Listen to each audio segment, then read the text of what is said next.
Zion Williamson and CJ McCollum sitting out just means others need to step up. And not only did young players like Antonio Reeves and Karlo Matkovic do that, but so did the vets in Kelly Olynyk and Elfrid Payton. And both groups playing well has a big impact on next season. Let's break it down in today's episode of Locked On Pelicans. Let's go.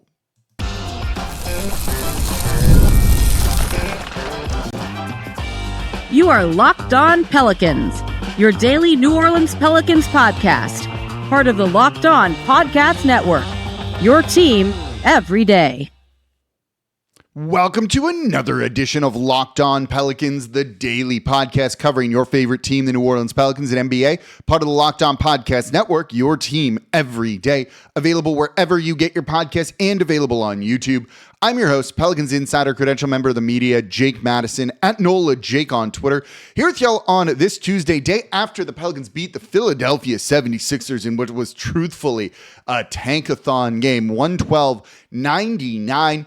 Don't get too upset about the win. I'll explain why. Because when you have young guys playing as well as they did, and you have veterans stepping up, admittedly against subpar competition, there's actually a bigger impact on both those groups playing well on next season than you might think. We're going to break it down in today's episode of Locked On Pelicans. Today's episode of Locked On Pelicans is brought to you by Monarch Money. Take control of your finances with Monarch Money.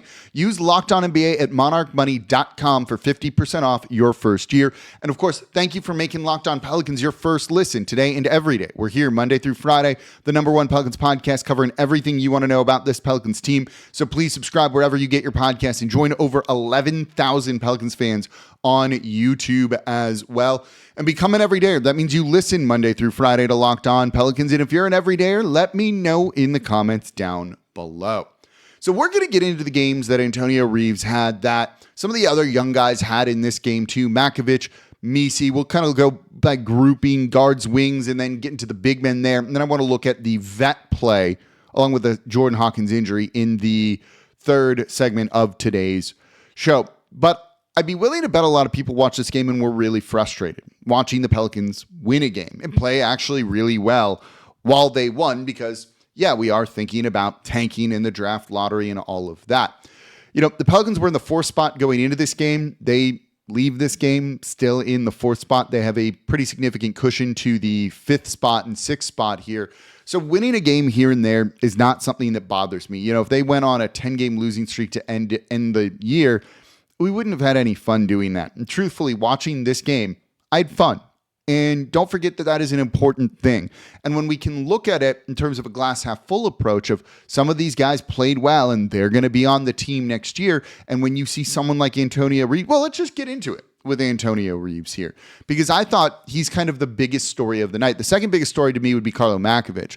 But let's start with Antonio Reeves, who finished with 17 points on the night. He was 6 of 10 from the field, 5 for 7. That's 71.4% from three, 2 rebounds, an assist, a steal, and a block. And he was a plus 14 in this game. The starters did not play particularly well as a group, but the bench play is really where the Pelicans, took advantage and won this game. And Antonio Reeves and Matkovic were the real biggest reasons for that. But when you watch Antonio Reeves play, look, I wanted them to get him as an undrafted guy, and there's a couple mock drafts out there from a year ago with me saying that. I didn't think they would take him in the second round. They traded up to get him, and I liked that pick immediately, and you can really see why. When you look at him, look, this is not a guy that's probably a high-end starter or even really a starter at the NBA level, and that's okay, especially for a second-round pick. But when you look at him as just kind of a scorer, a hooper, a guy that can just manufacture some points, he is very capable of doing that. And when you look at a team that's built around Zion Williamson, movement shooters become important. That was a big part of the reason why they drafted Jordan Hawkins and his winning pedigree in college. But you also saw them take a guy like Antonio Reeves because he can come off screens. He has a good feel of when to cut, when to be aggressive and attack, but just how to relocate, get open, and has a quick release on his shot.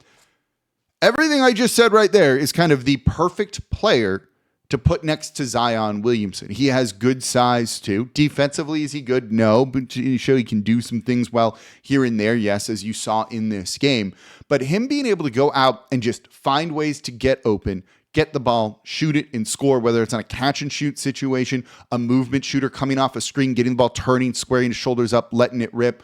All of those things are a really valuable skill set for this team. And if you can score like that, you have a place in the NBA. And I think you really saw that in this game with Antonio Reeves. He was 5 of 5 from the field in that first Minnesota game. They barely played him in the second one, which was a little weird to me. And then he comes out in this game and is just lighting it up. They need to keep playing him to figure out what you have here in it, right? The way he is playing is everything you hope that Jordan Hawkins would be. And Hawkins in this one did struggle, especially in the lead up to an ankle injury that we'll get into a little bit later. But Antonio Reeves just played well. The other thing that I really love about him, and this was very evident in the third quarter when the Pelicans really kind of broke this game wide open, it felt like, as they started to just pull away a little bit here. They had a 23-point lead in this one, and that third quarter was a good reason why. And at one point you saw Antonio Reeves, who's hot, who's feeling it, could take a heat check shot, gets the ball though, makes an extra pass to Jeremiah Robinson-Earl, who's in the short corner, in the corner for a three. He takes the shot, it goes down, and that's, the assist numbers right there for Antonio Reeves. The one that he had was on just making the extra pass, passing up a good shot for a great shot. That type of selfless play and keeping the ball moving like that is key for the Pelicans. In this game, they had 36 assists. Whenever they get 30 or more, really, that number of their wins and how they're playing jumps out at you, and you can see it in this game when the ball's moving. Now, look, did anyone play for the Philadelphia 76ers? Absolutely not. Absolutely not. So keep that in mind. But overall, look, if a guy plays well, we're going to say he played well, even if there's a little bit of an asterisk of it's with an egregiously tanking Philadelphia 76ers team. Look, the Pelicans were kind of egregiously tanking in this one too. No Zion, no CJ McCollum in this one either, right? Now, look, they're calling it rest, whatever. Sure, CJ had 40 points in a loss literally last night. That's fine. But still, both teams were tanking pretty hard in this one. And look, credit to the Pelicans for shutting some guys down for a game where, I don't know, maybe they could play, maybe they couldn't, but no need to just do it whatsoever in this one. But really great play, I thought, from Antonio Reeves off the bench. Shout out Keon Brooks Jr. too. Look, 10 points for him. He was in the starting lineup at the wing spot for here. He went 2 of 4 from 3. Overall, pretty good from him. And it's nice to see those young guys just step up and play exceptionally well, led by Antonio Reeves. Let's look at the big men coming up next, right? You saw some actual big-time growth and had been seeing this from Karlo Matkovic and Yves Missi. And I want to explain to you what they both did exceptionally well in this game, including some things that I wasn't expecting whatsoever. That's coming up here next in today's episode of Locked On Pelicans. Today's episode of Locked On Pelicans is brought to you by Monarch Money. You ever check your bank account and wonder, where'd all my money go? Between dining out, online shopping, and entertainment, it's pretty easy to lose track. And that's where Monarch Money comes in. It's your personal CFO giving you full visibility and control over your finances. Monarch Money isn't just a budgeting app. It's a complete financial command center. So you can track all your accounts, investments, and spending in one place. So you stop just managing your money and start building wealth. So when I started using Monarch Money, I realized how much I was just spending on food delivery. And now I'm going to budget smarter, save more money. And managing money with your partner is smoother than ever. You can track shared personal accounts, set goals, and stay on the same page without the stress. So take control of your finances with Monarch Money. Use code LOCKEDONNBA at monarchmoney.com for 50% off your first year. That's Monarch Money, MONARCH money.com. Code LOCKEDONNBA for half off your first year. And thank you for making Locked On Pelicans your first listen today and every day. We're here Monday through Friday, the #1 Pelicans podcast, covering everything you want to know about this Pelicans team. So please subscribe wherever you get your podcast and join over 11,000 Pelicans fans on YouTube as well. We are the #1 Pelicans podcast for a reason here. And don't forget about the free daily Locked On Pelicans newsletter. One stop for ultimate team and league coverage delivered right to your inbox every single day. Sign up for free now over at LockedOnDaily.com. All right, we're still talking about the Pelicans win. I was going to be surprising win. It's absolutely not is it surprising. Justin Edwards, Chima Okeke, Gershon Yabusele, Ricky Council the fourth, and Jared Butler were the starters here. That is not particularly great of a starting lineup whatsoever here. So no, not surprising win. The Pels probably were, I didn't even look at the line per FanDuel from this one with everyone out, but I would imagine the Pels were actually favored in this one here. So like I said in the beginning, don't worry about it impacting the tank or the draft pick. Like if you're upset over this one win, like you force for the trees is what I would recommend to you here. And look, one win in the grand scheme of it doesn't probably matter, truthfully. Your odds are still the same. You got to kind of look at it in there. They didn't lose ground in this, and it was still going to be a tough road to get that third seed, even though you're only a game behind Charlotte, because they are worse. And there's significant injuries to Charlotte too. But you saw two young big men for the New Orleans Pelicans play well, and they need this because the center spot and the big man rotation is still going to be very unsettled going into next season. It doesn't look like Jared Allen's going to get traded. Can you get Miles Turner? Probably not, because why would the Indiana Pacers move someone like that? So who is the center that you were going to get? And maybe you need to rely on internal growth. And, well, in this game, you are very much seeing it. You've been seeing it from Yves Missi basically all season long, but you saw him break out some mid-range stuff in this game. He was good in this one. We're going to get Karlo Matkovic in a second because I think he was a little bit more interesting. But Yves Missi is your starting center, 16 points, 9 rebounds, including 4 offensive boards. He needs to get better at defensive rebounding. But one of the things was 6 of 7 from 3. Not from 3. Sorry. 6 of 7 from the field, including 2 mid-range floaters that he put up. That's pretty significant if he can regularly hit those. A 7-footer like that, 6 feet from the rim, has a pretty big advantage on that kind of shot that it's basically unguardable.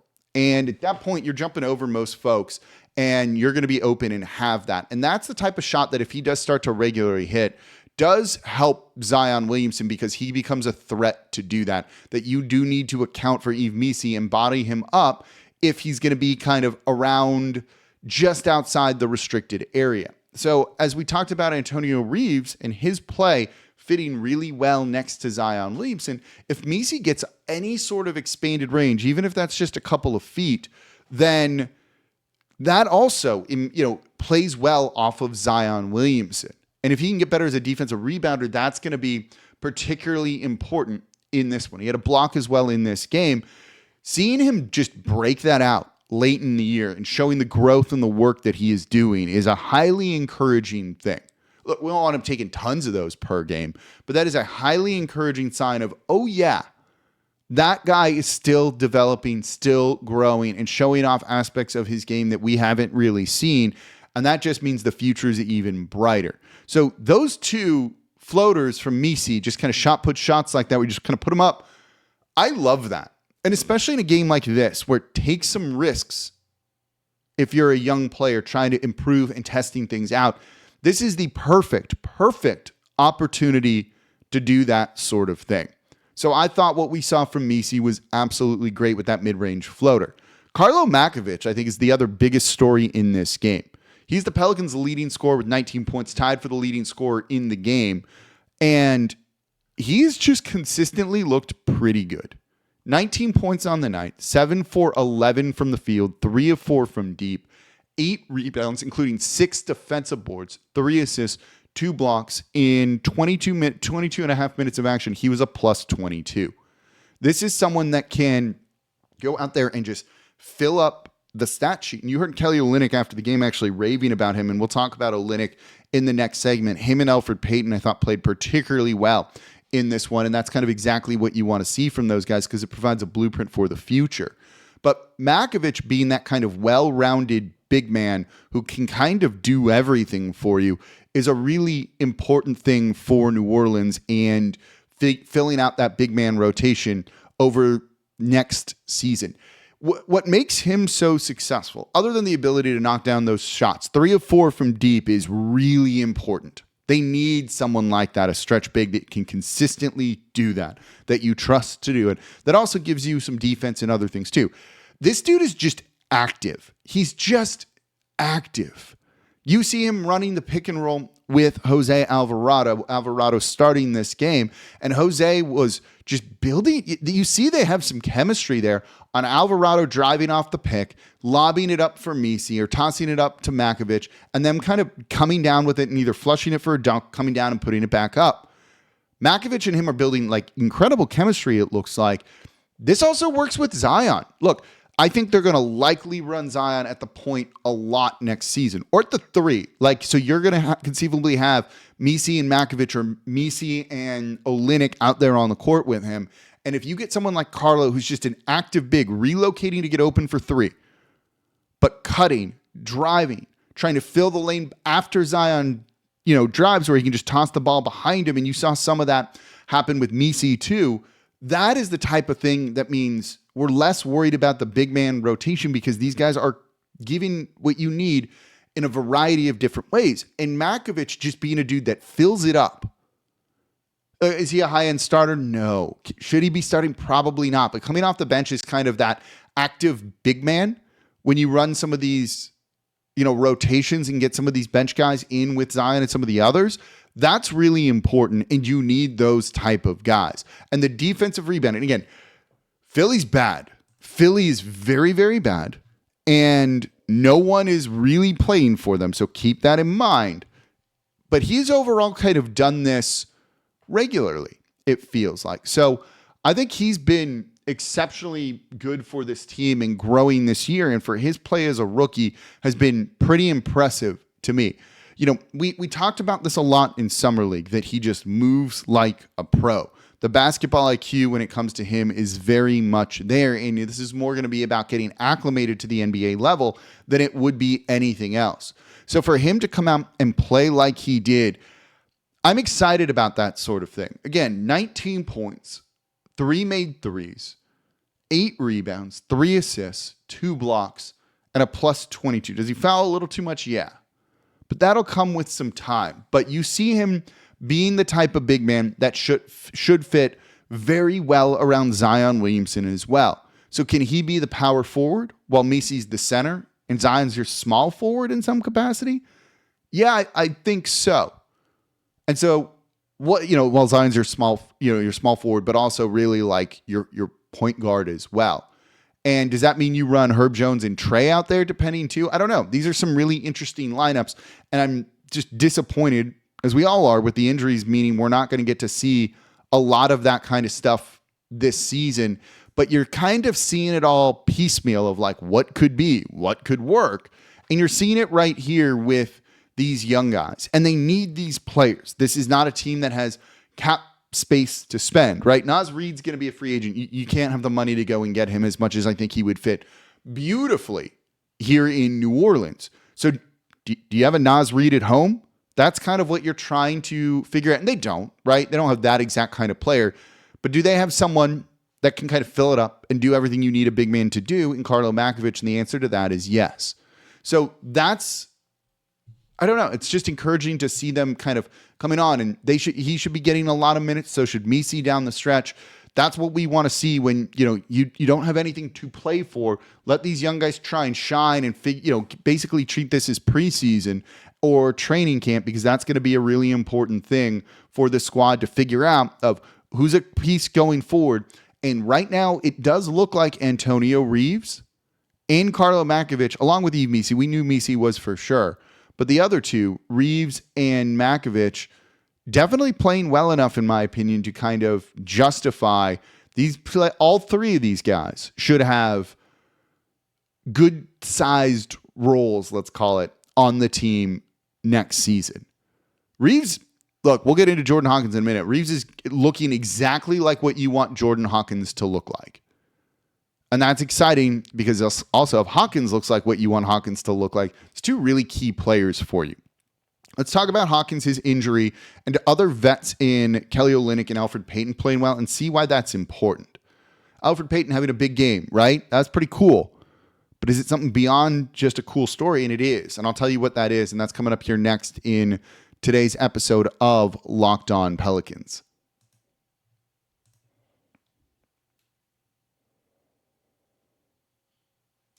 And thank you for making Locked On Pelicans your first listen today and every day. We're here Monday through Friday, the #1 Pelicans podcast, covering everything you want to know about this Pelicans team. So please subscribe wherever you get your podcasts and join over 11,000 Pelicans fans on YouTube as well. And become an everydayer. That means you listen Monday through Friday to the Locked On Pelicans podcast, part of the Locked On Podcast Network, your team every day. Don't forget about Locked On Saints. Making moves out there in free agency, bringing Brandon Cooks back, who was just unveiled to the media, wearing number 10, which I love. Ross Jackson's going to let you know what it means for the upcoming season over at the Locked On Saints podcast, part of the Locked On Podcast Network, your team every day. Make them your second listen today. So let's do the Jordan Hawkins injury and get that out of the way here. Hawkins in this one rolled his ankle, it looked like, went to the locker room, came back in the second half to play, and then left early in this one because he just couldn't keep going on it. He had a rough game. He had a rough game before the injury. He finished with 9 points on 4 of 14 shooting. He was 1 of 9 from 3 in this game. You know, he's shown some flashes that he can do this, and then it just has not been consistent. And it's, I don't want to say worrisome. You know, he's going to be on the team next year unless he's included in a trade. It's not like they're just going to like waive him or anything like that. But it's looking, I don't want to say like that draft pick was a miss, right? He could easily come alive in his third year and really grow and step up, and I wouldn't be shocked if he did.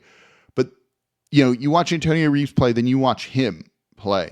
And you got to see him play like Antonio Reeves is really what it is right now. We'll see if the ankle injury, what it does. Look, wouldn't be shocked if the Pelicans just kind of shut him down for a couple games, don't play him much going forward, especially because they want to lose. But frankly, he is someone that I do think should play and needs to be playing for this team. So we'll see. It's worth keeping an eye on that injury, if anything else. So two vets played well in this game. Let's start with Kelly Olynyk. You know, starting at the power forward spot, we kind of talked about his basketball IQ the other day. 14 points, 11 rebounds, 7 assists, 3 steals. He was on triple-double watch here. Shows that you just need that kind of versatile big two. Can that be Karlo Matkovic? Yeah, I do think it can. I think you probably start Kelly Olynyk next season, but Matkovic can come off the bench and do it. You know, he was 1 of 2 from 3 as well. The 11 rebounds is real nice. 8 defensive boards too. You need just that type of player to keep the ball moving. And when you have that power forward spot that can assist, can pass, can keep the ball popping, you end up with a 36 assists like the Pelicans had in this game.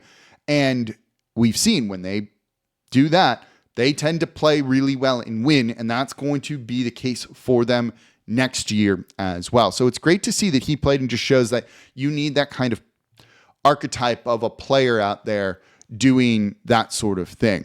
You know, same with Elfrid Payton. 14 assists in this game.